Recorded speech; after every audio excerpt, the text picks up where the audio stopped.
देखी जाए, न्याय बता दें। हर घर की कहानी है। घर में अगर तुम्हारी बिटिया से अगर चाहे थरिया गिर जाए, थरिया गिर जाए, चाहे बिटिया फोड़ डाले, लेकिन घर में दादा कोई नहीं कहेगा, कोई नहीं कहेगा। और दादा अगर कभी एक चम्मच बहू से नहीं गिर जाए तो दादा सारा घर सर के ऊपर उठा लेंगे। अगर कहूँ चम्मच बहुए से गिर जाए तो क्या कहीं फोड़ डालो, सब जप लो, घर की नाच पढ़ लो, ये दादा घर का व्यवहार है। यानी खुद की बेटी गिराए तो कोई नहीं बोलता है, अगर कहीं बहू से एक चम्मच में गिर जाए तो लोग ऐसा कहते मालूम पड़ रहा है कि पराई है। ये व्यवहार है, इसीलिए प्राणी दादा दुखी होता चला जा रहा है। और बताएं सत्संग का असर कितना होता है। एक बेटा था, गरीब परिवार का था, एक ही बेटा था। घर में माता पिता, जब बेटा बड़ा हुआ, बेटे की शादी हो गई, बेटा पढ़ लिख करके नौकरी करने लगा।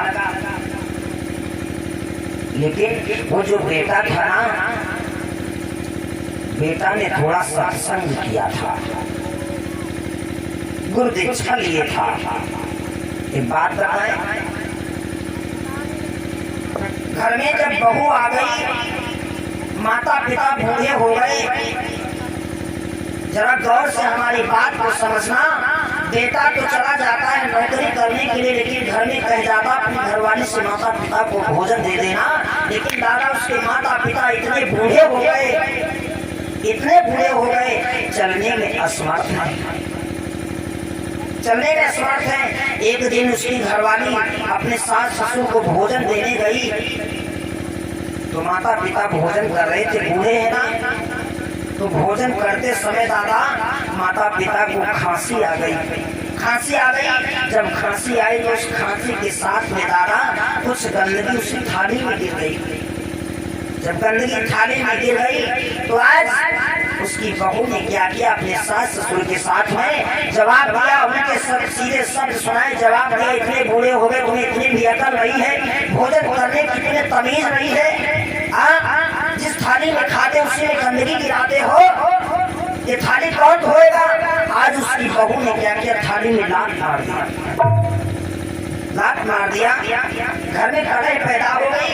रात में जब बेटा आया ड्यूटी करके, जवाब दिया कि तुमने माता पिता को भोजन दिया था। जवाब दिया है, बात सुनो मेरी, तुम्हारे माता पिता को भोजन करने के लिए तमीज नहीं बची है, भोजन करते हैं जिस थाली में उसी में गंदगी गिराते हैं। ऐसा करो, अब इनको अलग कर दो, या तो कोई उपाय करो। दादा रोज शाम को लड़ाई करे, रोज शाम को, तो एक दिन विचार किया। और एक बात बताएं, कबहू कबहू अपने घरवाली से पूछ लिया करो तुम्हारे मन से का है। हाँ, तो उस भैया ने विचार किया, गाँव से मैं पूछ लेता हूँ किसके मन से क्या है। जवाब दिया, मैंने सोचा इस रोज रोज लड़ाई से कुछ न कुछ तो उपाय होगा। जवाब दिया, तुम्हारे मन से क्या है, क्या करूँ बताओ। जवाब दिया, ऐसा करो, इनको ले जाकर के कहीं अनाथ आश्रम में छोड़ाओ। हाय, जिसने कहा कि अनाथ आश्रम में छोड़ाओ, बेटा को दुख तो हुआ, लेकिन मन में सोचने लगा इस रोज रोज की लड़ाई से दादा इनको मैं अनाथ आश्रम में छोड़ आऊंगा, वो अच्छा रहेगा। बाजार गया वो लड़का, 2-2 मीटर कपड़ा ले आया और अपने माता पिता से बहाना बना करके बोला, पिताजी चलो। कहाँ बेटा? जवाब दिया, मेरा मन कर रहा है तुम्हें मैं हरिद्वार टहला दूं, तीर्थ टहला दूं। तब तो पिता की आंखों में आंसू आ गए। जवाब दिया, बेटा आज तुमने मेरे मन की बात छीन ली। क्यों? जवाब दिया, जब तू पढ़ाई कर रहा था, घर में इतनी गरीबी थी, मैंने भी सोचा था लाओ मैं तीर्थ यात्रा कराऊं, लेकिन बेटा जब मैं मन बनाता था तीर्थ टहलने के लिए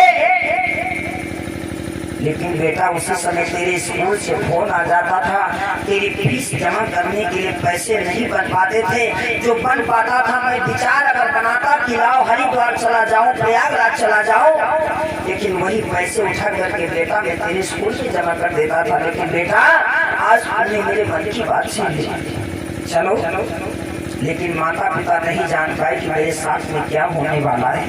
आज बेटा ने टिकट कटाया, ट्रेन में बिठा करके अपने माता पिता को लेकर के हरिद्वार पहुंच गया। जिस समय स्टेशन पर उतरे उस बेटा ने अपने माता पिता से जवाब दिया, पिताजी। हाँ बेटा। वही कपड़ा निकाला, 2 मीटर, आधा कपड़ा अपनी माँ को दे दिया और आधा अपने पिता को दे दिया। पिता ने जवाब दिया, बेटा इसकी क्या जरूरत है? अरे तू मेरे साथ में रहेगा ना, अरे तो इसकी क्या जरूरत है? जब जरूरत लगेगी तो ले लूंगा। लेकिन जवाब दिया बेटा ने, पिताजी ये कपड़ा जो देख रहे हो ना, इस कपड़े को जब आप पहनोगे ना तो हरिद्वार में लोग खाने के लिए तुम्हारे अखबार लगा देंगे, लोग तुम्हें बुलाएंगे, आओ आज भोजन मेरे वहाँ कर लो, आज मेरे वहाँ कर लो पिताजी। तब पिता की समझ में आया, इसका मतलब मेरा बेटा मुझे अनाथ आश्रम छोड़ने के लिए आया। आज पिता की आंखों में आंसू आ गए। जवाब दिया, बेटा वाह तूने बड़ा अच्छा किया। अरे जिस समय तू पढ़ाई कर रहा था, तेरे पढ़ाई करने के लिए ना जाने मैंने क्या क्या नहीं किया।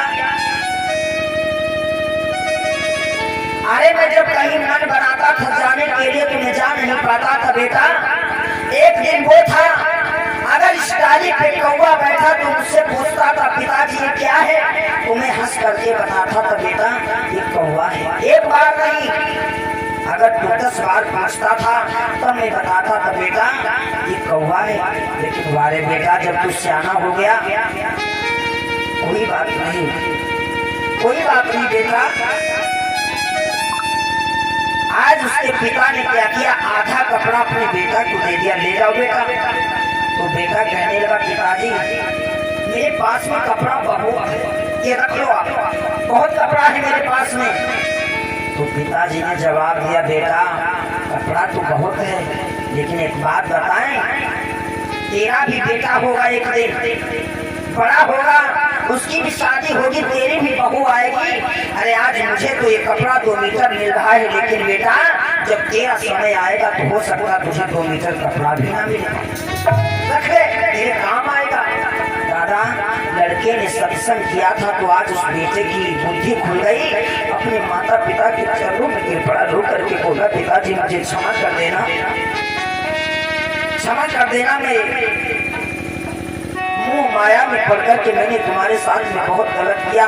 और रो करके बोला है, पिताजी क्या भूलो सभी को तुम मगर माँ बाप को मत भूलना, भूलो सभी को तुम मगर माँ बाप को मत भूलना।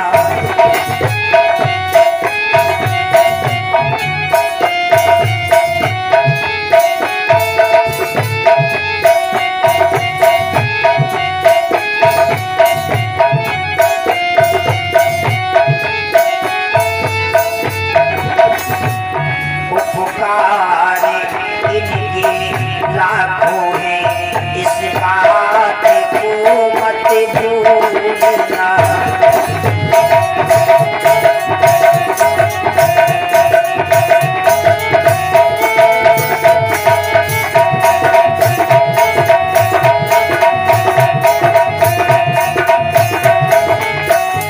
एक लाइन कहना है, जो माता पिता को अपने कष्ट देते हैं, दुख देते हैं भैया, लेकिन एक बात याद रखना, अपने माता पिता से कभी तुम ऋणी नहीं हो पाओगे, कभी कर्ज अदा नहीं कर पाओगे। बस केवल एक माँ ही कर सकती है अपने बच्चे के साथ में। क्या उस माह का महीना होता है, मैया जिस बिस्तर पे लेटती है, अगर बेटा बाएं साइड लेटा है, अगर बेटा ने पेशाब कर दिया तो मैया दाहिनी साइड लेटा देती है, खुद गीले में हो जाती है। अगर दाहिने साइड में पेशाब कर दिया बच्चे ने तो मैया अपने पेट पर लेटा देती है, लेकिन बेटा वही जब एक दिन माता पिता बूढ़े हो जाते हैं तो बेटा कहता है तुमने मेरे लिए किया ही क्या है? ये भैया अरे कीले में सदा वो सोई थी, सूखे ने तुझे सुनाया था।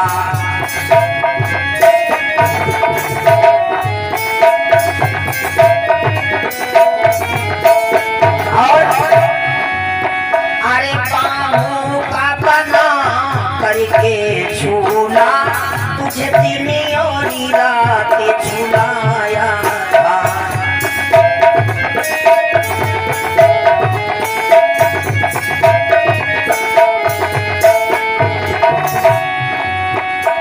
इन्हें अमृत देने वालों के जीवन में जहरी मत घोलना, भूलो सदी को तुम अगर नापाक को मत भूलना।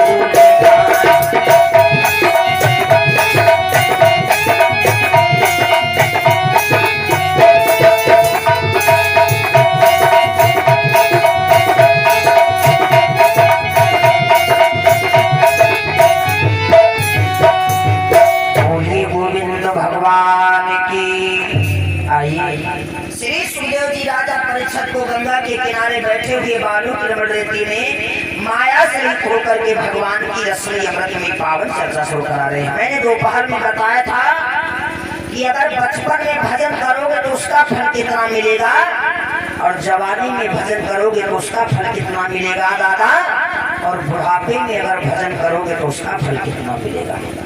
अगर आप बचपन में भजन करोगे, तपस्या करोगे तो उसका फल दादा 1000 गुना मिलेगा। बचपन में अगर भजन करोगे तो उसका फल 1000 गुना मिलेगा, और जवानी में जो भजन करोगे तो उसका आधा मिलेगा।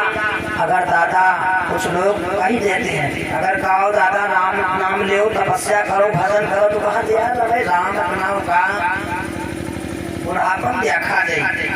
कुछ लोग कही दे का यार बुढ़ापन देखा जाए, लेकिन दादा जब बूढ़े हो जाए मुँह में तो दांत नहीं, मुझसे कहते राम तो राम नहीं कहते आम। ए भैया बुढ़ापे में जितना आप भजन करोगे ना, चाहे जितना करोगे उसका फल तुम्हें उतना ही मिलेगा। ये मत सोचना कि बुढ़ापे में भजन करेंगे तो उसका फल 1000 गुना मिलेगा ना। बचपन में करोगे तो 1000 गुना फल मिलेगा, जवानी में करोगे तो उसका आधा मिलेगा, और बुढ़ापे में दादा जितने करिए उतने फल मिलेगा। प्रमाण भागवत से दे रहा हूँ, सुनो। अरे बात बताएं, भगवान भी अपने भक्त से कहते हैं भक्त हम ये नहीं कहते तुम हमारी पूजा करो, हमारा भजन करो। भागवत में कहा गया है, विष्णु भगवान ने स्वयं कहा है अपने भक्त ध्रुव से, क्या बेटा तुम मेरा भजन मत करो, मेरी सेवा मत करो, लेकिन अपने माता पिता की सेवा जा करके करो। प्रमाण भागवत से दे रहे हैं। आइए कथा में प्रवेश करते हैं।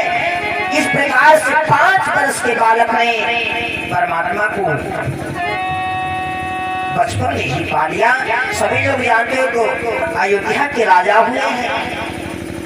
मैं कहीं दूसरी जगह नहीं भटक रहा हूँ। जहाँ दोपहर की कथा चल रही थी, मनु शत्रुपा की 3 बेटियां और 2 बेटा हुए, तो दोपहर की 3 बेटियों की आप लोग कथा सुन चुके हो। रह गए 2 बेटे, उत्तानपाद और प्रियव्रत। तो उत्तानपाद की कथा इतने टाइम सुनिएगा, और प्रियव्रत की कथा दोपहर में हम तुम्हें सुनाएंगे कि जो हमारा भारत देश है, हमारे भारत देश का नाम भारत क्यों पड़ा। ये कथा कल दोपहर की। आइए, अयोध्या के राजा हुए, इस राजा का नाम है महाराज उत्तानपाद। बड़े न्यायशील राजा है, जिसकी प्राण प्यारी महारानी का नाम है सुनीति। सुनीति ऐसा है राजा,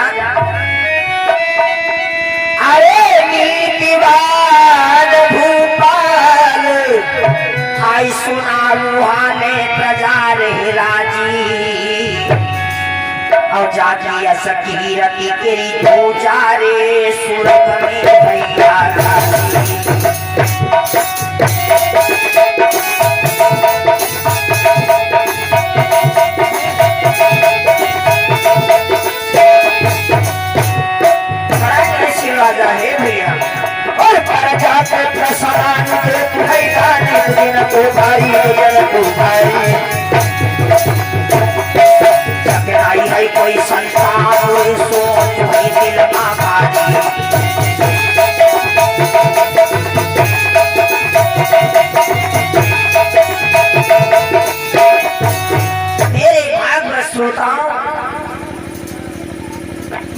जो कानपाद की प्राण प्यारी महारानी का नाम है सुनीति।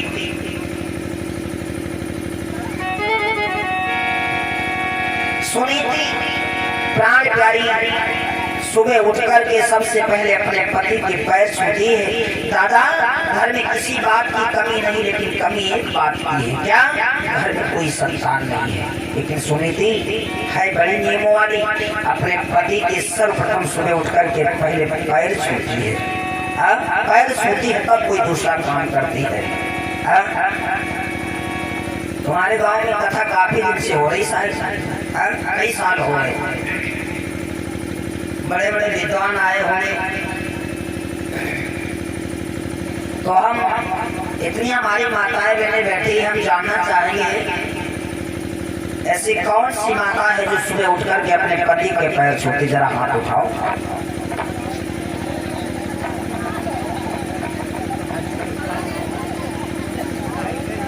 कोई नहीं। कम से कम अपने गांव सलौनी के नाक को बजाए भाई। हम कहते नाई सोचे कोई जने झूठे मुठ हाथ उठाए,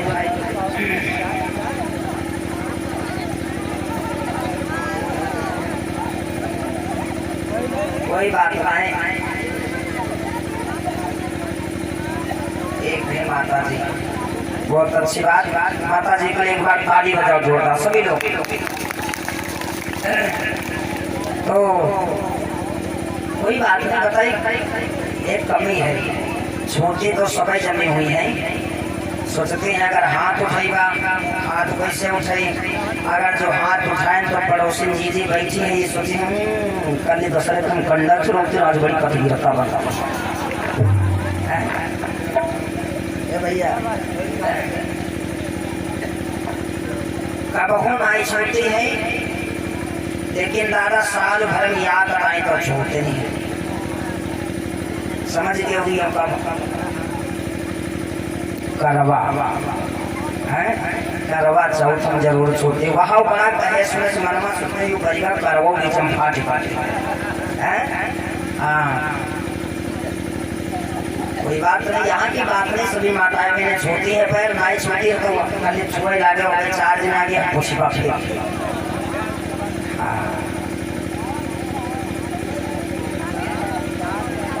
चलो कोई बात नहीं, माताओं बहनों की बात सुनो। अपने हमारे भैया दादा लोग बैठे, जरा हाथ उठाओ जो अपने माता पिता के पैर छूते हैं। 1 2 3 4 5 6। देखो झूठ मूठ ना उठाओ। चलो हमसे झूठ बोल रहे, लेकिन ये जहाँ बैठे इनसे झूठ है। अच्छी बात है।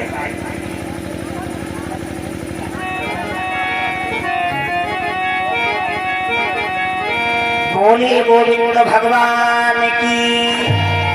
कोई बात नहीं, कल से सब कुछ छुए लगा। और अब तो चलो यहाँ हम आए हैं, कोई बात नहीं। अब कल कोई और आ जाए, कोई बड़ा वक्ता आ जाए, ये कथा समापन हो, कभी कोई दूसरा कथावाचक आए और अगर पूछ ले तो दादा है शर्म वाली बात क्यों नहीं है?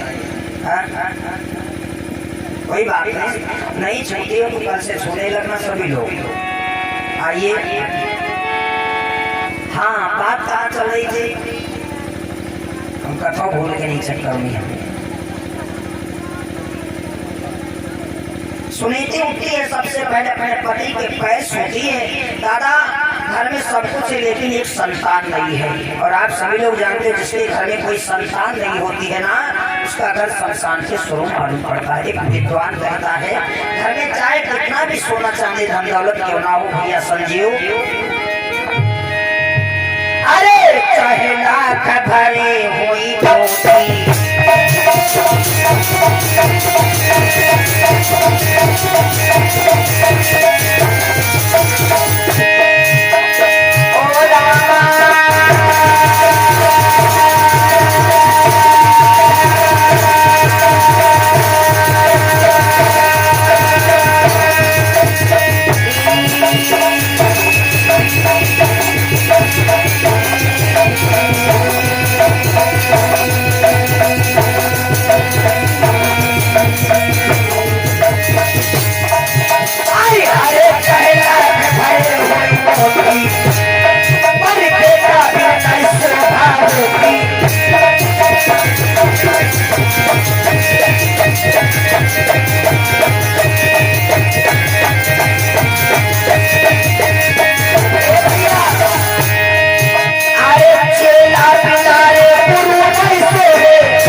को नहीं सोहे चाहे बाकी लाख होई संसार।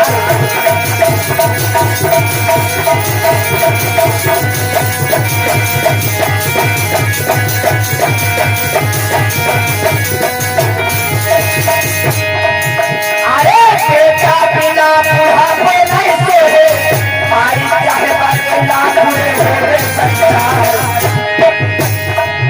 अरे दुल्हा बिना दुल्ही नहीं सोए चाहे वो रोज करे सरकार।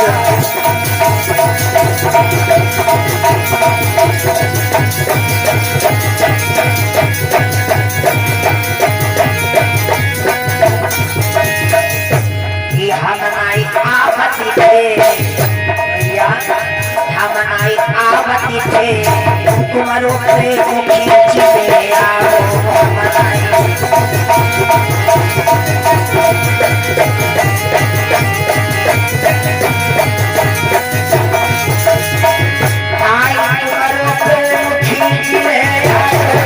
भैया प्रेम खींच ले आओ। हम नाई आवती थे तुम्हारो प्रेम खींच ले आओ।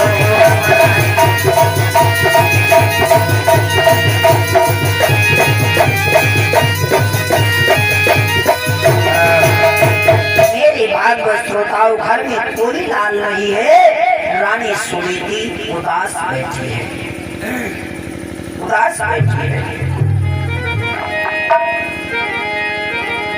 अरे विद्वान कहता है हर प्राणी के दादा दो पत्नी होती है, हर प्राणी के भैया।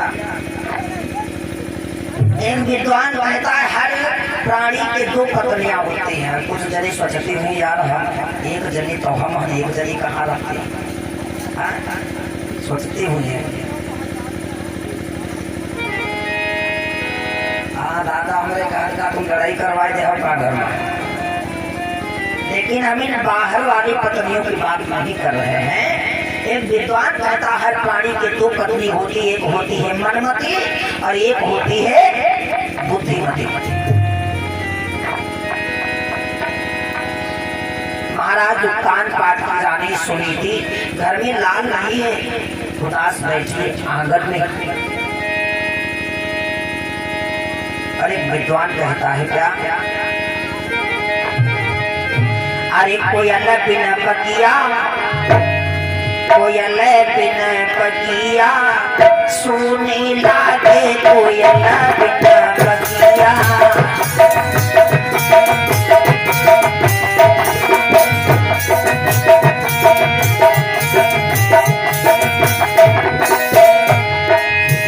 मातु पिता बिनु भाई को सुनो, मातु पिता बिनु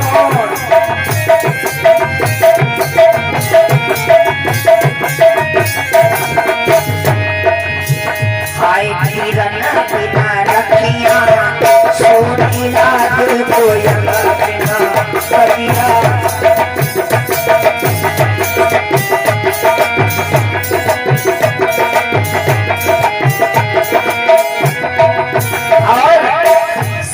ससुर बिने ससुरो सुनो, सास ससुर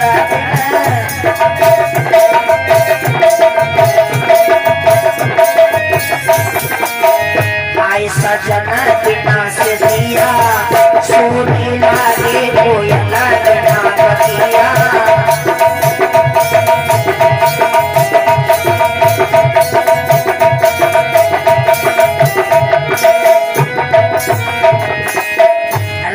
भजन बिना कहिया सुनी, राम भजन बिना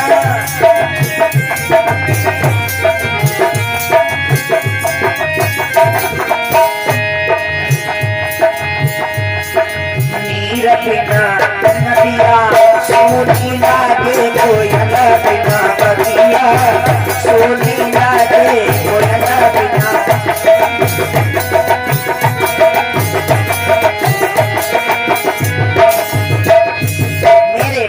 श्रोताओं रानी सुनीति बड़ा उदास रहती है, घर में कोई लाल नहीं है। एक दिन का जिक्र है, रानी सुनीति अपने प्रिया के पास में पहुंच गई।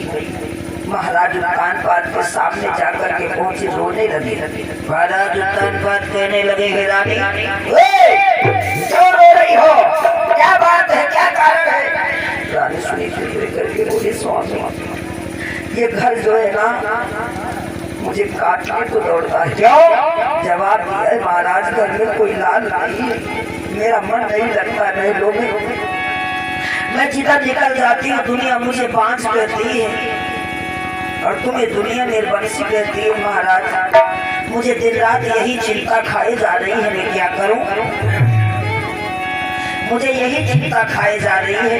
महाराज उत्तानपाद कहने लगे, रानी चिंता करना बहुत गलत बात है, गलत। चिंता नहीं करना, क्योंकि अरे चिंता है बड़ी चिता से भी और नर को निर्जीव बनाती है, और चिंता जीते को खाती है, मृत्यु को जलाती है।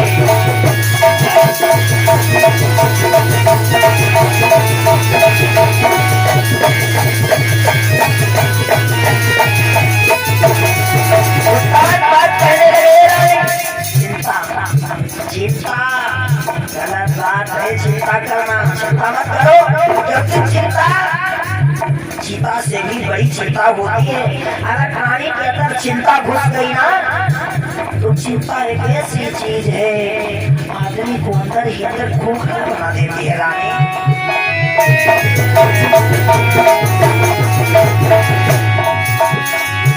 अरे चिंता बड़ी चिता से नर को निर्जीव बनाती है,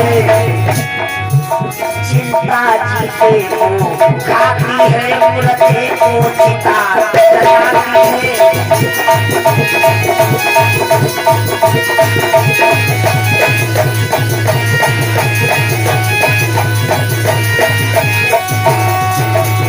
महाराज उत्तानपाद कहने लगे, रानी चिंता करना बहुत गलत बात है। चिंता, अरे चिंता आदमी को अंदर ही अंदर खोखला बना देती है। रानी चिंता छोड़ दो। देखो एक बात बताए, पुत्र देना और दे करके छीन लेना ये परमात्मा के हाथ में है।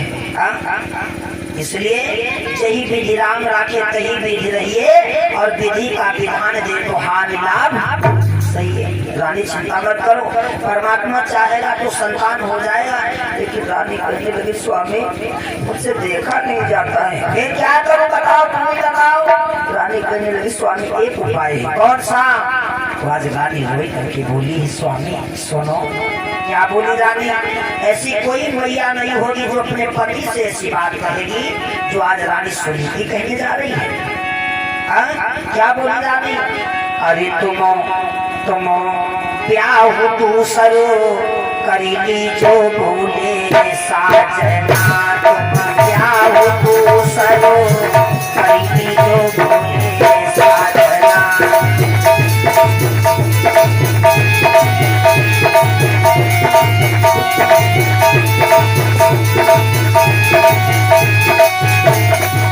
आज बोली स्वामी सजना,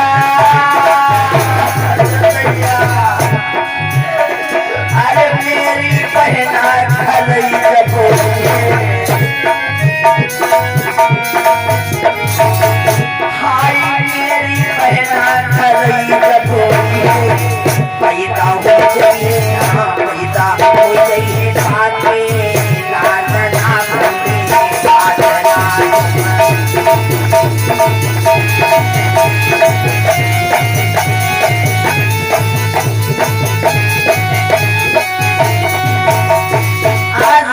दोनों हाथ जोड़ करके बोलिए, स्वामी ऐसा करो, अगर आपने एक वृक्ष लगाया है और उस वृक्ष को लगाने से अगर उसमें फल नहीं आ रहे हैं तो दूसरा भी पेड़ लगाना चाहिए। मतलब रानी कहने लगी, स्वामी तुम दूसरा विवाह कर लो। जिस समय दूसरे विवाह का नाम सुना उत्तानपाद पागल हो गई हो, अरे तेरी बुद्धि काम नहीं कर रही है, दूसरा विवाह करने की बात कर रही हो। अरे क्यों दूसरा विवाह कर ले, क्या तू कुरूप है? जवाब दिया, नहीं स्वामी, जब दूसरा विवाह कर लोगे घर में रानी दूसरी आएगी, संतान हो जाएगी, तुम्हारा नाम निर्वंशी पर से हट जाएगा। महाराज कहने लगे, रानी पागल हो गई हो? अरे तुम्हें मालूम नहीं है, घर में अगर दूसरी रानी आ गई ना तो जीवन में तुम्हारा जीना हराम कर देगी। अभी तुमको मालूम नहीं है कि सौतिया डाह क्या होता है। वो तान पास समझा करके बोलेंगे, रानी कांटा बुरो करील कोवर झर बदरी को घाम, सौती बुरी है चून की और साझे को काम। महाराज कान पास समझाए करके बोले हैं, रानी तुम्हें अभी मालूम नहीं है, मैंने अगर दूसरा विवाह कर लिया ना तो घर में सौत आ जाएगी, तुम्हें सौत जीना हराम कर देगी, जीना हराम कर देगी। दादा आज कल कोई जनी हुई है जो अपने अदमिश कही है, तुम तो असर दिया हो क्या? कोई ना कही है, अगर तुम कहो तो असर दिया हो कही लाए तो कही ठीक है, कहीं लेकर नहीं चाटो या तो हम फांसी लगाएंगे पूरा जी पी ले। हाँ भैया, लेकिन वाले रानी सुनी थी, आज सुनी थी कह रही है स्वामी तुम दूसरा विवाह कर लो, लेकिन वो कान पास समझाने लगे। और दादा आजकल ऐसा कोई है ना जिससे कह दो भैया का विवाह करी हो, तो मना नहीं करी, झूठा मूठ अगर कह दो का विवाह करिए तो मैं जरूर करीबा। अगर वो चाहे मरते हो एक बार अस्पताल में वेंटिलेटर पर पड़े हो, अगर उनसे कह दो बूढ़े बाड़े हो का ब्याह करे हो तो कहा याद है उठ के बैठ पड़े यार, हो जुगाड़ को लगाओ फिर ये भैया। क्योंकि ये शादी लोग कहा था जो ब्याहे का लड्डू ऐसा है जो कही है बहुत पसते अपने नाई के वो तो पसराते हैं ये भैया। एक जगह ऐसे एक बाबा जी एक बगिया में बैठे रहे, बाबा जी कुआं की जगतिया पे, तो कुआं के जगत पे बैठे थे, तब तलब भैया एक बारात निकली। ए बिटिया तुम लोग भाई बहुत बोलती हो,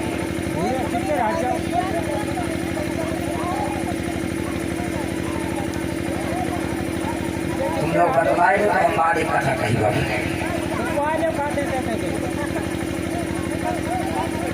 बोलिए गोविंद भगवान की। आज इधर ध्यान देना, दादा बाबा जी कुआं की जगत पर लेटे, एक बारात निकली। तो बाबा जी ने भैया जी से पूछा, भैया ये कहाँ है? कहीं भैया बाबा जी जान सुना है? कहीं भैया इधर घोड़े पर सवार हो के जा रही है, कौन? कहीं बाबा जी ये दूल्हा है। दूल्हा? हाँ, ये जो है अपनी ससुराल जी है, अपने दुल्हन के साथ में ब्याह करी है, ब्याह करके घर जी। तो बाबा जी कहला के भैया जो ब्याह का होते हैं, जो ब्याह का होते हैं बाबा जी, ब्याह ये होता है दूल्हा जाएगा ससुराल, अपनी घरवाली के साथ में विवाह करेगा, घर आएगा। जवाब दिया फिर क्या होगा? जवाब दिया फिर क्या होगा? समय व्यतीत होगा, लड़का बच्चा हुई है, पापा पापा गए, मम्मी गई है।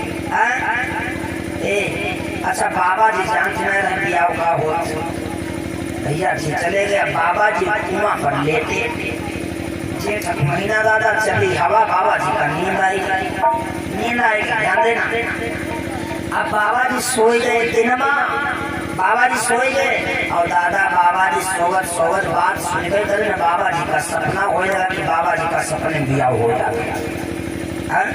बाबा जी का सपने ब्याह हो जाएगा, भैया जिनके नाई हो तो सपने ब्याह कर देते। तो दादा बाबा जी का सपने ब्याह हो जाएगा। अब बाबा जी सपना देखा है कि हमारे ब्याह होगा, घरवाले हमारे आएगा। अब बाबा जी लेटे कुआं पर, लेकिन सोच है बर्राए है, उनकी घरवाली के पास हम लेटी एक खटिया, और उनकी घरवाली का बोली सुनते ना है। अब बाबा जी ना जाए, बाबा जी बर्राए रहे खटिया कहीं तो कहने उस समय व्यतीत हुई, लड़का बच्चा हुई है तो लड़का कहाँ लेते हैं। तो बाबा जी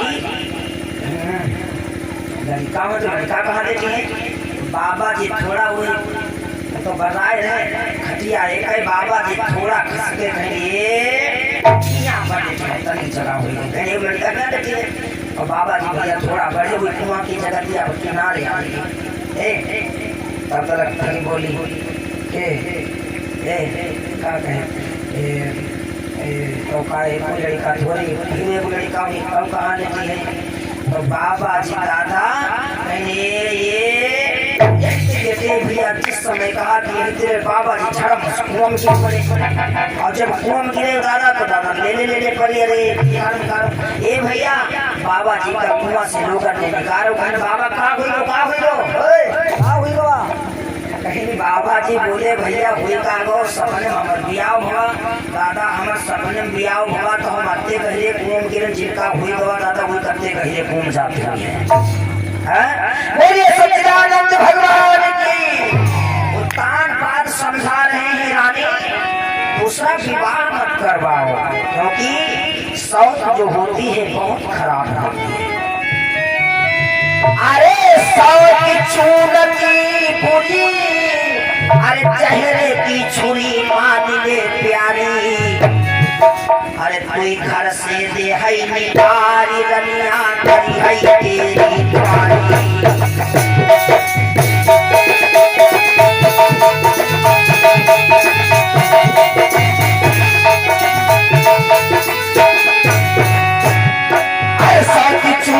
पूरी जहर की छुरी मान ले प्यारी मान ले प्यारी घर से दे है निकारी रनिया करी है तेरी द्वारी।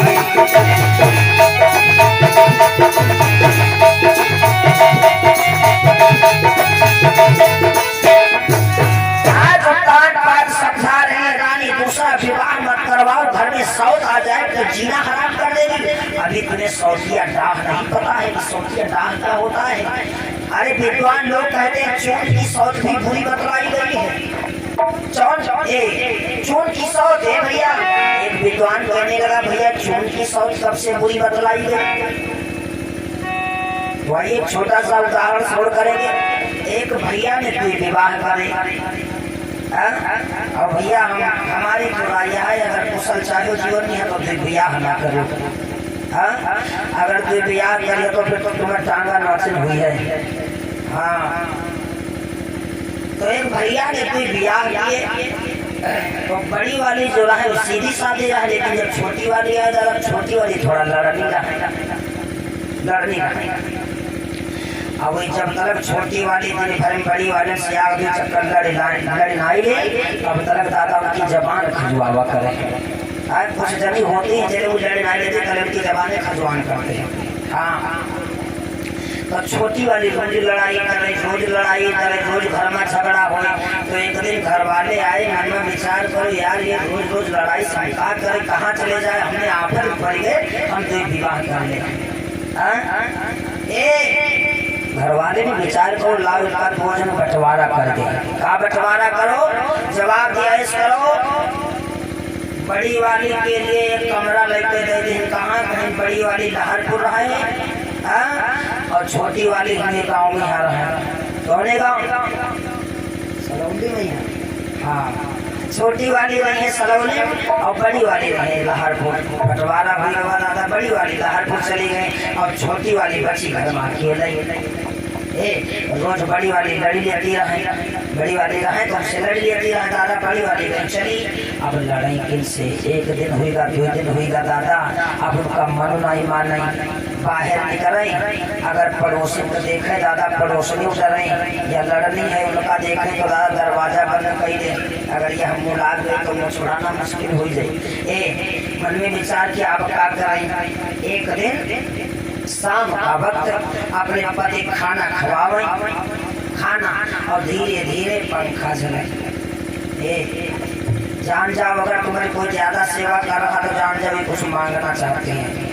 हाँ मांगयू यार कोई समय हो दादा पता लगा तो गई कहूँ कराते देखिए कि फलाने यहाँ 1100 वाली साड़ी पहन गई बढ़िया चमचमा अब देखी रवि का मन नहीं माना। अब हम घर देगा अपने घर वाले से कहेगा कि हमका जो है साड़ी लेके दो।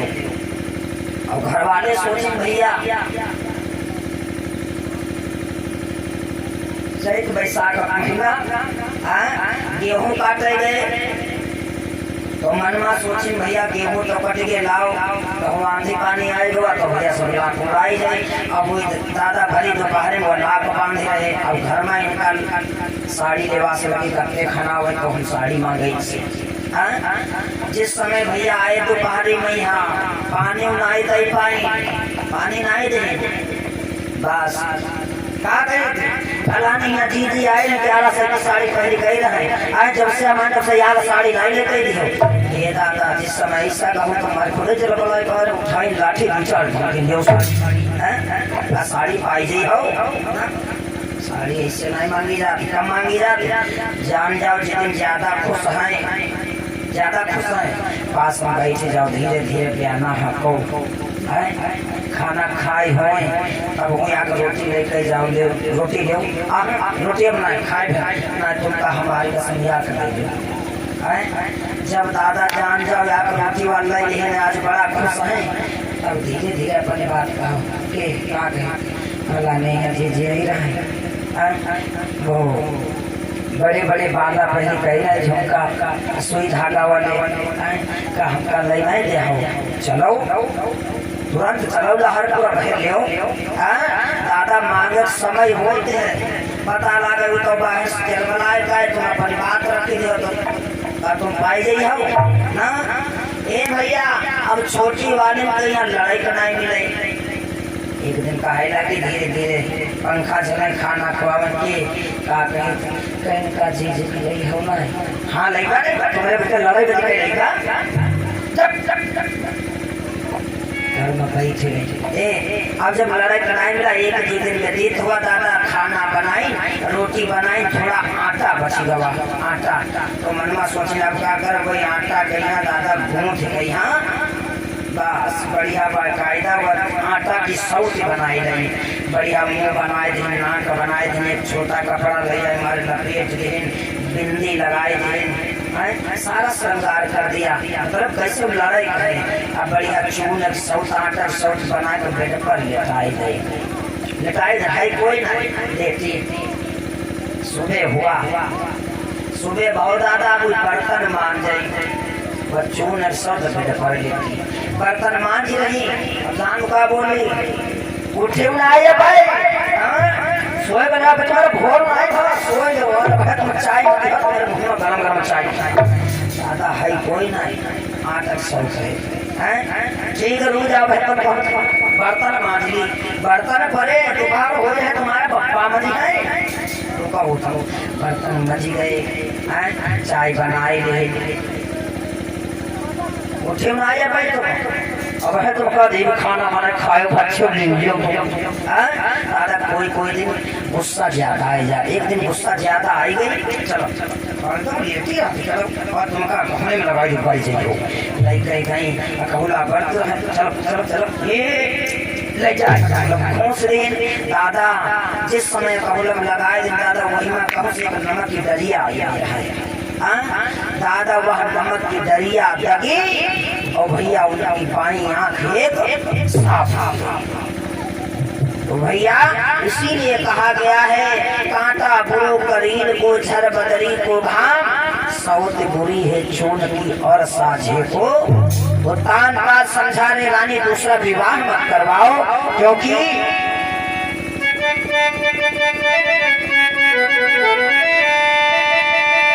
अरे प्यारी प्यारी शादी करके और जीवन भरना शादी होगी अरे घर की तो आबादी होगी पर तेरी बर्बादी होगी पूरा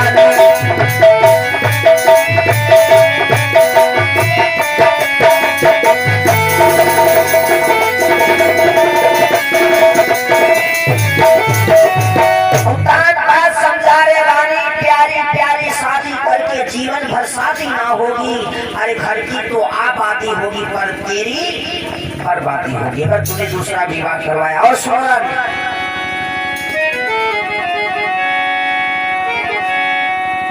अरे है मौत बुरी लेकिन अच्छी, अरे की बारी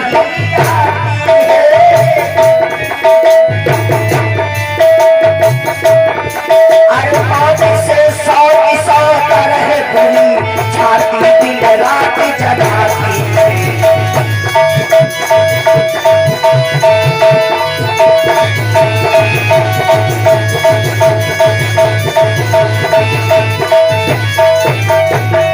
जवाब दिया रानी है मौत बुरी। लोग मौत को बुरा बतलाते कि मौत बहुत खराब होती है, लेकिन मौत से बढ़ करके ज्यादा खराब सौत होती है माताओं के लिए।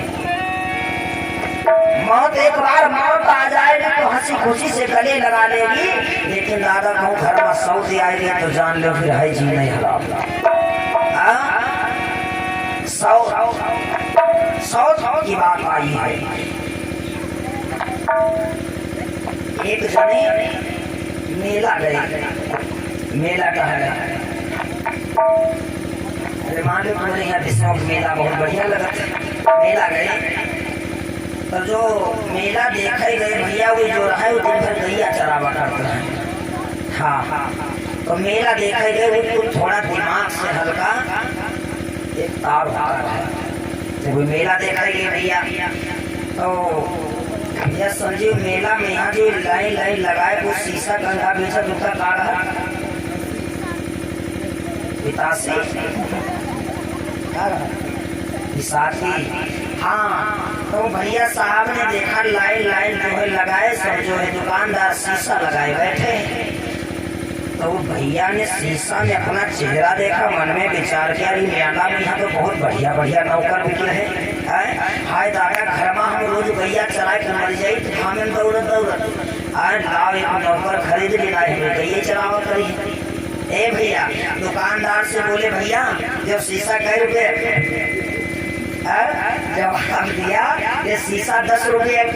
तो भैया साहब ने 10 रुपया दिया, शीशा ले लिया। लेकिन दादा उन भैया ने कहा शीशा देखो वो तो जाने। एक बात बताई शीशा में जौन देखे वह तो देखे है। अब भैया साहब शीशा ले आए, शीशा को रुमाल में लपेट करके कमरा के अंदर बक्सा, बक्सा के अंदर एक और छोटा बक्सा, बक्सा के अंदर वो जाए शीशा रख दिया। जब वो गैया चरावे जाए तब निकाल कर देख लें और फिर चले जाए।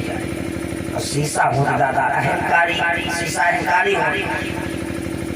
कथक समय हुई बाबा हम कहें चलो कोई बात ना, कोई दिन लेट हो जाए 8:30 बजे को हम कहें भैया कहा बात 8:30 बजे का तैयार है चलो।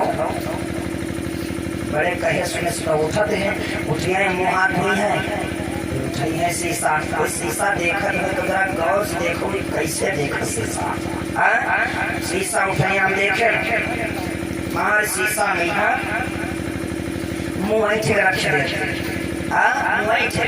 और अगर कहो माताएं बहने देखो शीशा देखती हुए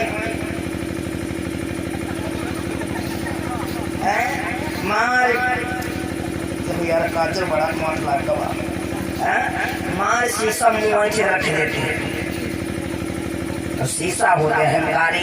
अच्छा उनकी घरवाली ने विचार किया न जाने विषमा मेला से ले आए, न जाने कहा ले आए ये कमरा में लोग कुछ घुसत तनु देख ले चले जाते। आज वही चले जाए तनु को हम हो देखिबा, हम हो देखिबा। और दादा कैसे उनकी घरवाली नहीं जाने की शीशा हो दिखा। ए भैया घरवाले चले गए गैया चरावे चले गए। अब उनकी घरवाली खोली भैया बक्सा के अंदर एक छोटा बक्सा और जिसने रुमाल को दादा निकाला और रुमाल को खोल करके दादा जिस समय चेहरा देखा हाय दादा वो तो मेंटेन रहवे करें तैयार। और जिस समय चेहरा देखा शीशा में यहाँ हाय रोवे लगी हाय ददुआ हमारा कलम फूट गया रे। हाय टोला पड़ोसी आगे का हुई को हाय हमारा घर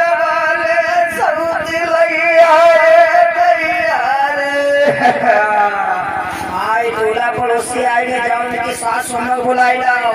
आय सासु अम्मा गई है कंडा पाथाई, सासु अम्मा जाने पाई ए भैया, सासु अम्मा सोचे लगी हाय मैं बहुरिया निकली के हाथ में जरम क्या हुआ, हाय आगे क्या हुआ बहुरिया, हाय अम्मा तुम्हारा लड़का बहुत बड़ी जगह गई डाल से दैया क्या हुआ, हाय तुम्हारा लड़का सऊदी लैया दैया रे काय, हाय मुई अपने कसम बन गई लेकिन दैया रे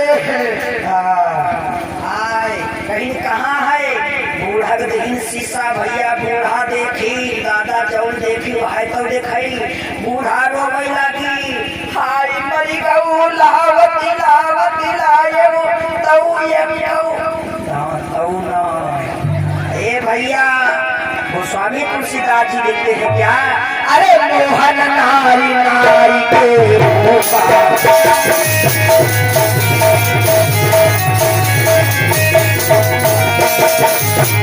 अरे मोहन नारी नारी के रूपा, अरे मोहन नारी नारी के रूपा कर्णधारी चरित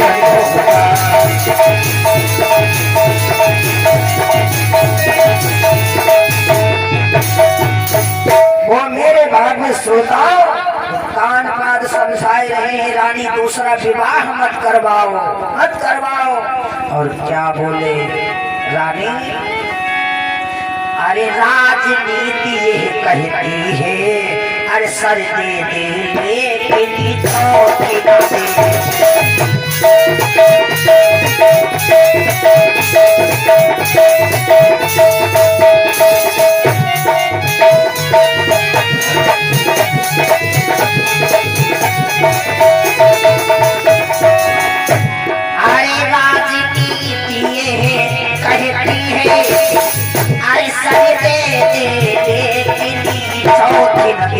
ए भैया नारिया ये बातें करती है, अरे दे मौत मगर कोई सौती न दे।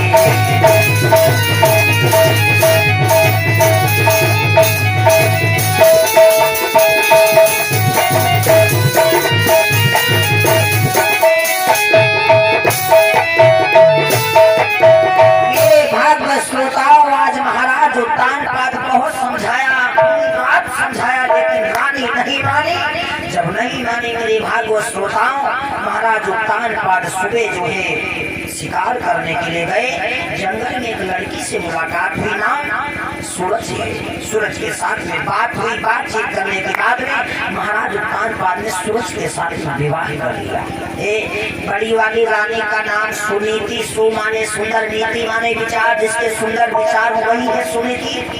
और सूरज दादा सूरज वही है जो अपने सब काम करे, अपने श्रृंगार करे, अपने खाना बनाए ले, अपने पहले खाए ले, पति खाए और चाहे ना खाए, वो है सूरज। सूरज के साथ में विवाह हुआ। विवाह होने के बाद में डोले में बिठा करके महाराज उत्तान पाद छोटी वाली रानी को लेकर के आते हैं।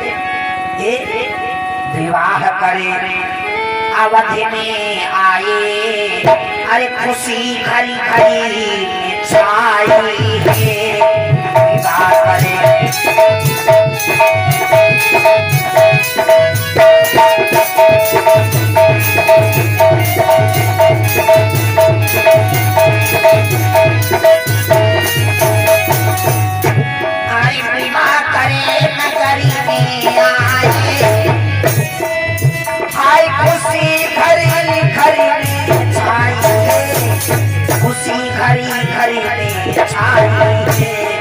सुनीति रानी की पहली सूरज फिरे दूसरी लाए।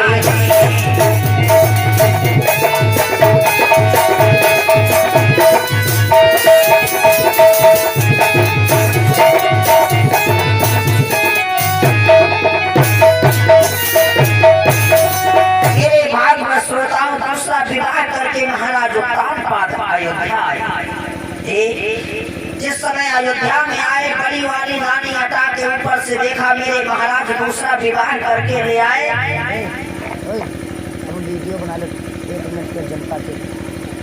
आज बड़ी वाली रानी ने जिस समय देखा मेरे पिया दूसरा विवाह करके लाए तो बांदी को भेज दिया, जाओ बांदी मेरे महाराज दूसरा विवाह करके लाए। छोटी वाली रानी को बड़े सम्मान के साथ में डोली से उतार करके महल में ले आओ।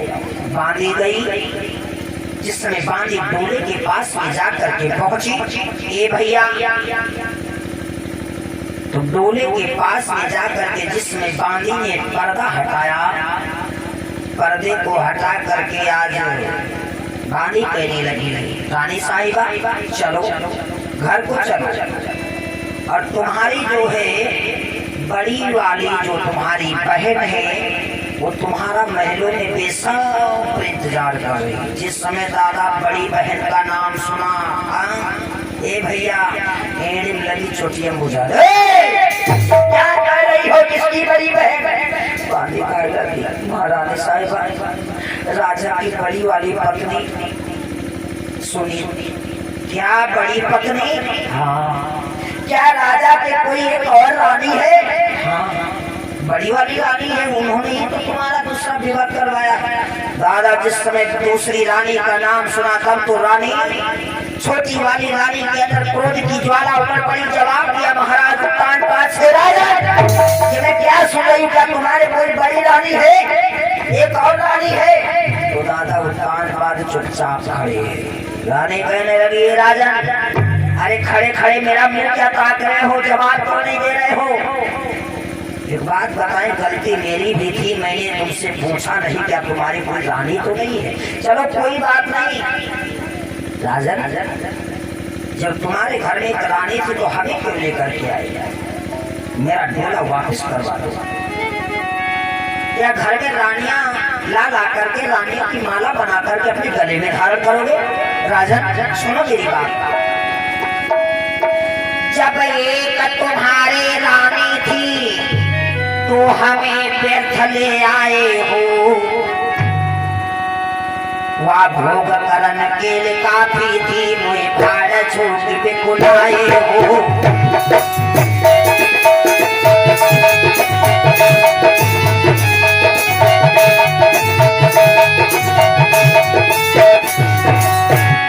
जब एक तुम्हारी रानी थी तो मुझे व्यर्थ ले आए हो, भोग करन काफी थी, मुझे भाड़ छोड़ के बुलाए हो।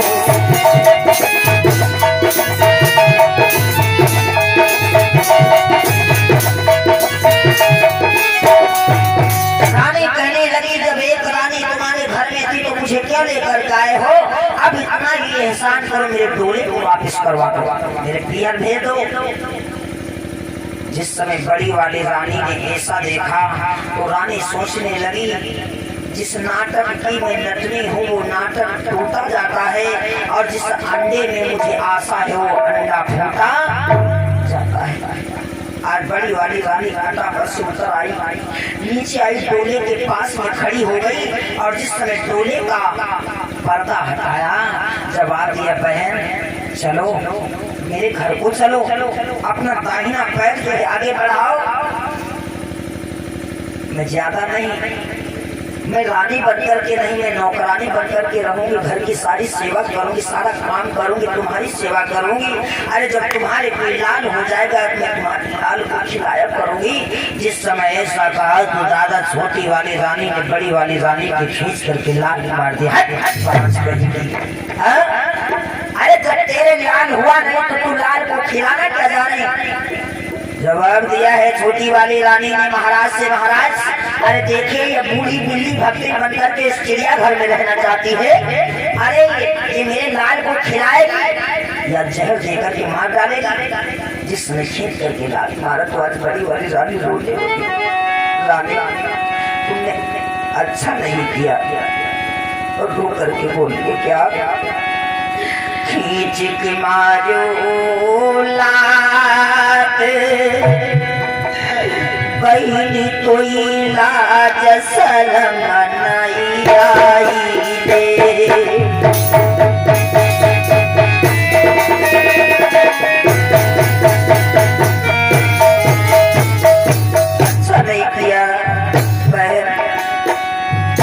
प्रीति पे मान औलाद बहन कोई लाज शर्म नहीं आई मेरे कोख में पत्थरा पड़े बहन में तू नहीं जन पाई रे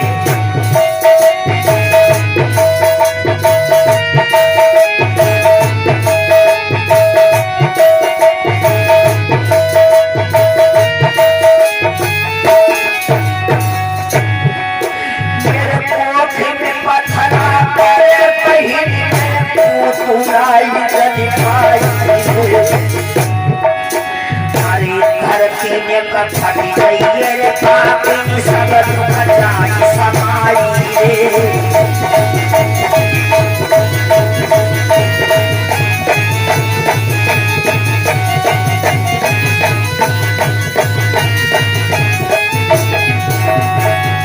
हर दिल के दामन तीर चले गए दिल के दामन तीर चले गए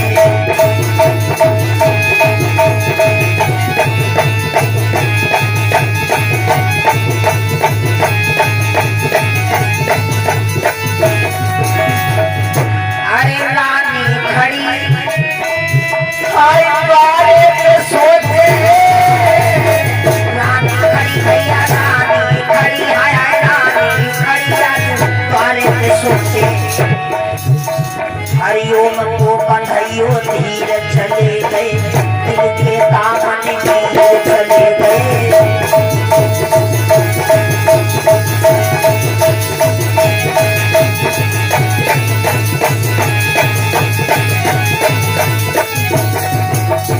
आज रानी सुनी थी रोती रही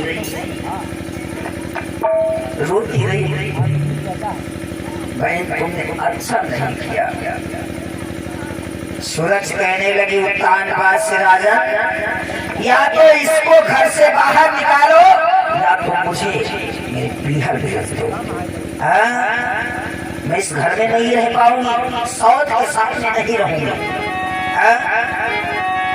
नाई रही वो मेरे राजा सवती संग नहीं रहूंगी घर में चली जाऊंगा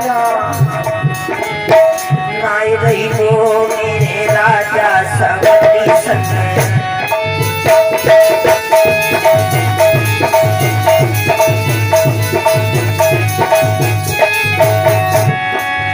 एक दुल्हनिया तुम्हारे घर आए दुल्हनिया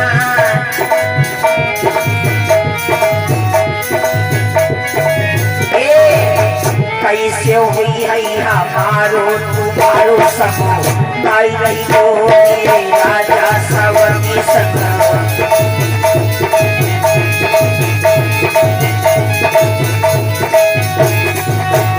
आज छोटी वाली रानी कहने लगी स्वामी या तो इनको घर से बाहर करो खेतों में जाकर के मड़ैया डाल करके रहे वरना मुझे पीहर भेज दो कहने लगी मैं नहीं रहूंगी महाराज सुबेरे चली जाइबो नहीं रुकूंगी तुम्हारे वहां और क्या बोली है सूरज सुबेरे चली जाइबो आई नहीं हर पल भरमा और हम नहीं रुकिबो सजन तोरे भला ना हम नहीं रुकिबो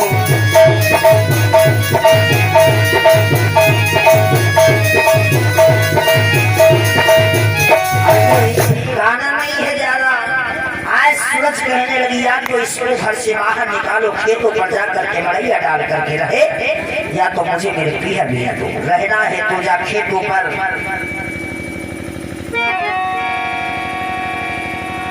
आज छोटी वाली रानी ने बड़ी वाली रानी को आदेश कर दिया जाओ अगर तुम्हें रहना है तो खेतों पर जा करके मड़ैया डाल करके रहो वो भी रोज तुम्हें एक शेर जौ दिया जाएगा एक वही चक्की रखवा दी जाएगी दिन भर तो तुम चिड़िया और भाग हराया करना और रात में जो एक शेर जौ दिया जाएगा उसको पीसो चक्की में उसका आटा उसकी रोटी बना करके खाओ। आदेश कर दिया। आज राजा कहने लगा बड़ी वाली रानी से, रानी मैंने तुम्हें बहुत समझाया कि दूसरा विवाह मत करवा, लेकिन तुम नहीं मानी। रानी कहने लगी कोई बात नहीं स्वामी, मैं दुख सही लूंगी, लेकिन एक संतान हो जाए, तुम्हारा निर्वंश विपन्न हट जाए, कोई बात नहीं, मैं खेतों पर चली जाऊंगी। वारिस सुनी थी, मैं तो परमात्मा से यही प्रार्थना करूंगा, अगर परमात्मा किसी को सौंप दे तो सुनीति की तरह दे। आज रानी कहने लगी कोई बात नहीं स्वामी, मैं जा रही हूँ खेतों पर, लेकिन चलते समय आज सुनीति ने अपने पति के पैर छुए हैं और एक बात चलते समय कहा है। क्या कहा है? स्वामी मैं जा रही हूँ, लेकिन हमारी बहन को, मेरी साउस को कभी दुख मत देना। हाय हाय, एक बहन बड़ी वाली रानी के लात मार रही है और दूसरी रानी बड़ी वाली कह रही मेरी बहन को दुख मत देना। वारिस सुनी थी और क्या बोली है? स्वामी मोए याद पिया तेरी आई रही है, मैं तो जा रही हूँ। याद पलक तेरी आई रही है, मैं तो जा रही हूँ।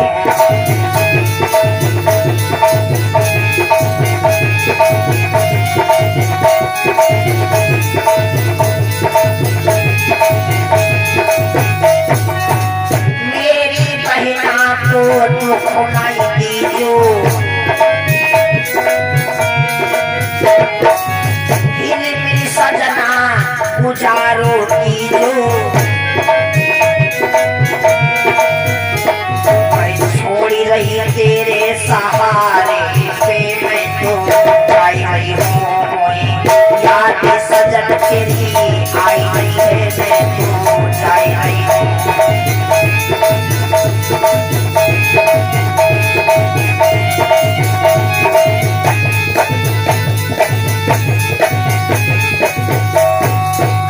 बड़ी वाली रानी कहने लगी स्वामी मैं जा रही हूँ, अब मेरी बहन को कभी दुख मत देना। आज मेरे भाग बस बताओ इधर। रानी बड़ी वाली रानी आज खेती पे जाती है, चिड़िया और काग हरा रही है, दिन भर काम करती है और रात में जौ की रोटी खाती है, सो जाती है। और इधर छोटी वाली रानी, उसकी सेवा में दास दासियां लगी हैं, 56 प्रकार का भोजन बनता है।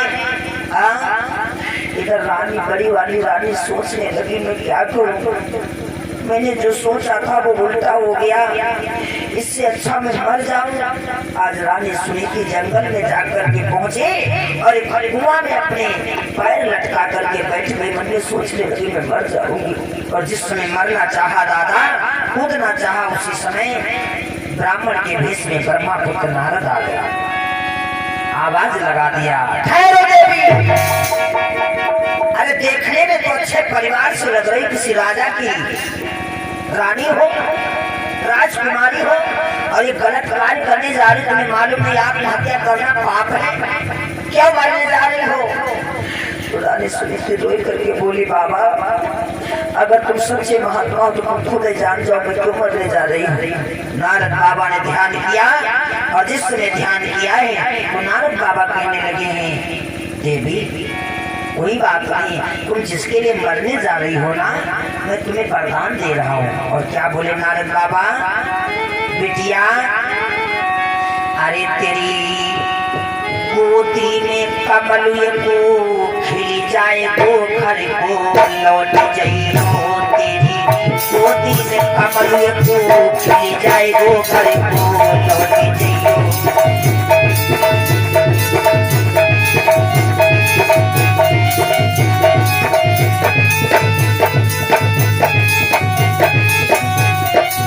और क्या बोले ब्रह्मा पुत्र नारद?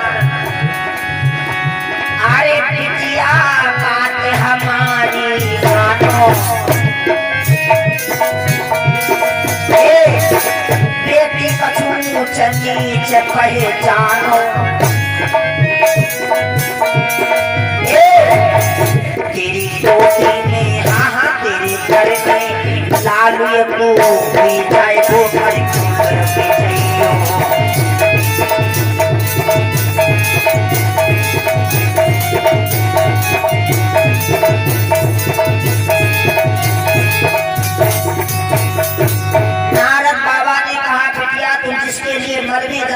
जाओ कि तुम्हें वरदान दे रहा तुम्हारे पर लाल होगा।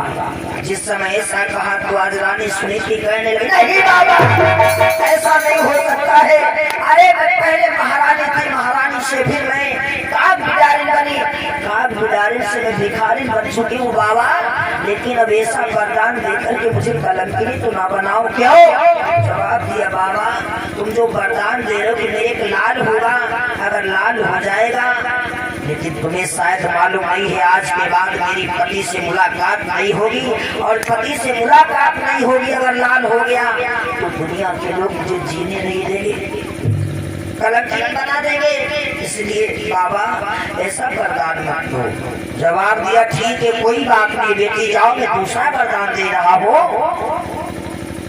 एक दिन तुम्हारी मुलाकात तुम्हारे पति से जरूर होगी, लौट जाओ।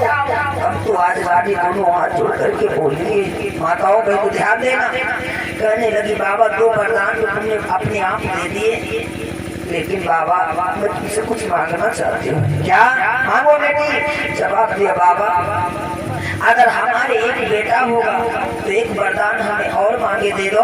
हमारी जो सौत है हमारे घर में छोटी वाली बहन मेरी एक संतान उसके भी हो जाए। वारे सुनीति छोटी वाली रानी ने बड़ी वाली रानी को लात मार करके घर से भगा दिया, लेकिन बड़ी वाली रानी आज छोटी वाली रानी के लिए पुत्र की कामना कर रही है। कैसी है सुनीति जरा याद रखना मेरी माताओं बहनों। आज नारद बाबा ने वरदान दे दिया जाओ बेटी एक पुत्र तुम्हारी बहन के भी होगा। नारद बाबा चले आए, इधर सुनीति खेतों में आती है, दिन भर चिड़िया कौवे हराती है, रात में जौ की रोटी खाती सो जाती है। एक दिन का जिक्र है, होनहार की बात महाराज उत्तानपाद सैनिकों को साथ में लेकर के शिकार करने के लिए चल दिए। शिकार करने के लिए गए, जंगल में शिकार नहीं मिली। सुबह से धीरे धीरे शाम होने को आ गई तो दादा नौकरन में विचार करो यार हमका नौकरी देते हैं 4 बजे तक, रुपया 4 बजे कर देते। अभी कहो कि इनके साथ हम पूरी रात हम लगे रहिए तो यार रुपया बढ़ा के देतना है तो हम इनके साथ हम काहे चले। दादा नौकर छोड़ चले आए, राजा अकेले घूम रहे हैं, शिकार नहीं मिली। राजा धीरे धीरे दादा रात हो गई और सूरज का नियम क्या है दादा? बड़ी वाली का नियम था जब तक महाराज आ नहीं जाते थे तब तक वो भोजन नहीं करते थे। और माताओं बहनों नियम भी यही होना चाहिए, जब तक घर के परिवार के सभी लोग भोजन कर ना ले तब तक जो भोजन बनाती है माता उसे भोजन नहीं करना चाहिए। लेकिन छोटी वाली का क्या नियम है? खाना बनाती है अपने आप खा लेती है, पति खाए चाहे ना खाए, आवे चाहे ना आवे। दादा खाना खाया, छोटी वाली ने खाना खा के ओढ़ के चदरा सोई रही। राजा आया, कुंडी खटखटाया, सूरज हेलो ए सूरज। लेकिन दादा सूरज सुनाई करता वो तो सोए रही।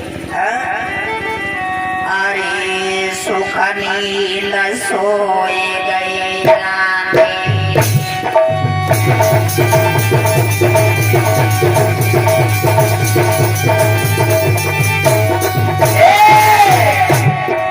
अरे सुख नींद सोए गई रानी और राजा की सुनी नहीं बानी।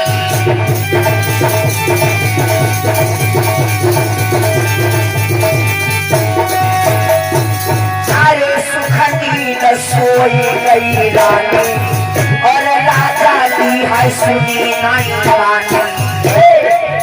तब लो याद रे सुनी की आई गई, अरे घोड़ा दौड़े लौटा रे बेचारी।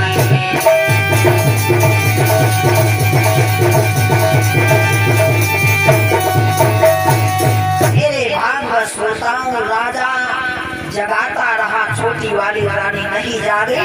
जब नहीं जागी मेरे भागवत श्रोताओं नारद बाबा का वचन भी सत्य होना है।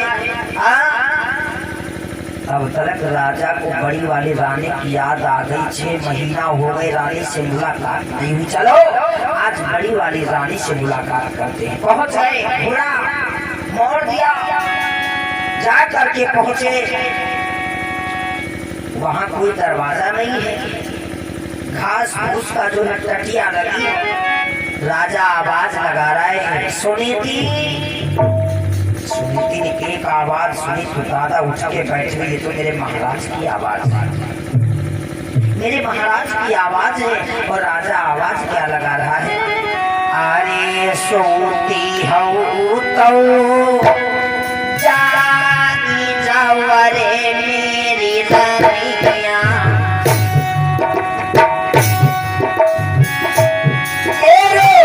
सजना रहो हैजा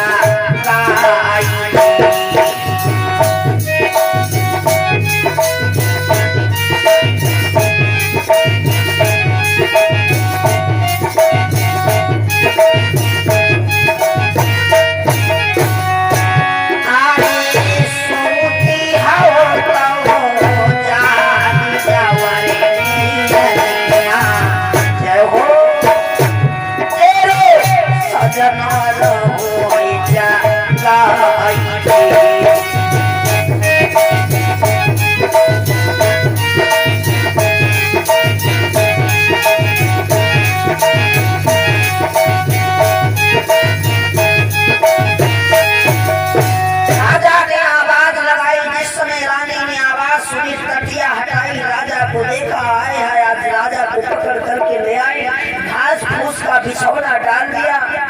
रानी रोने लगी, महाराज 6 महीना हो गए, 6 महीना के बाद में आज तुमको मेरी याद आई है। अरे 6 महीना गए बीत रे, याद नहीं मेरी आई स्वामी।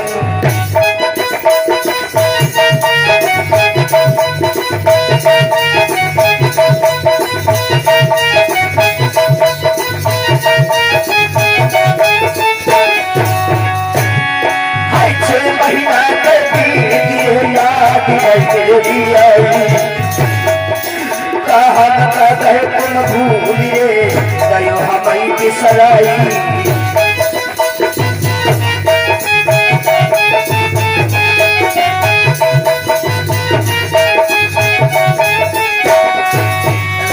रोई करके बोली, महाराज 6 महीना हो गए तुमको मेरी याद नहीं आई, रोती रही। राजा कहने लगा, रानी समय नहीं है, लाओ कुछ भोजन रखाओ, मुझे भूख लगी है। हाय हाय, रानी जौ की रोटी एक बनाती थी, आधी खाती थी, आधी रख देती थी। हाय, आज रानी गई, वो आधी रोटी मोटी ले आई, जौ की रख दिया सामने, भोजन के साथ पानी दे दिया, लो स्वामी भोजन करो। हाय हाय, राजा ने जौ की रोटी तोड़ी, दादा हाथ से रोटी लाई टूट रही, मुख में रखा तो दांतन से रोटी नहीं कट रही, मोटी रोटी है। तो रानी कही, स्वामी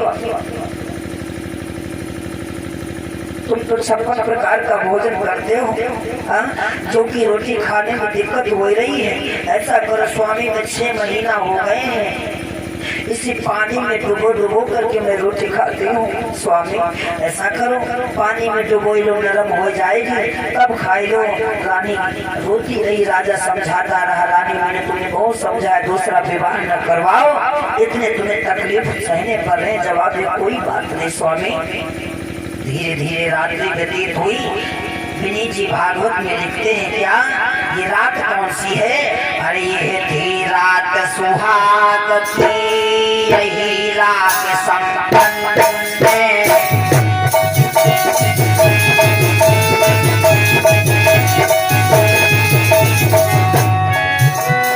इसी गर्भ से 2 सरिसों हुए उत्पन्न।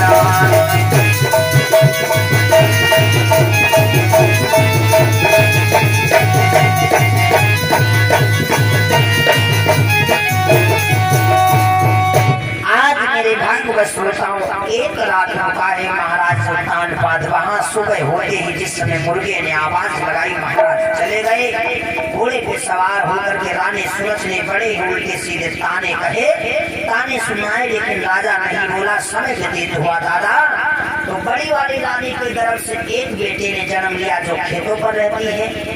इधर महलों में भी छोटी वाली रानी के गर्भ से एक बेटी का जन्म हुआ। नाम बड़ी वाली रानी के बेटे का नाम ध्रुव रखा गया और छोटी वाली रानी के पुत्र का नाम उत्तम रखा गया। उत्तम रखा गया।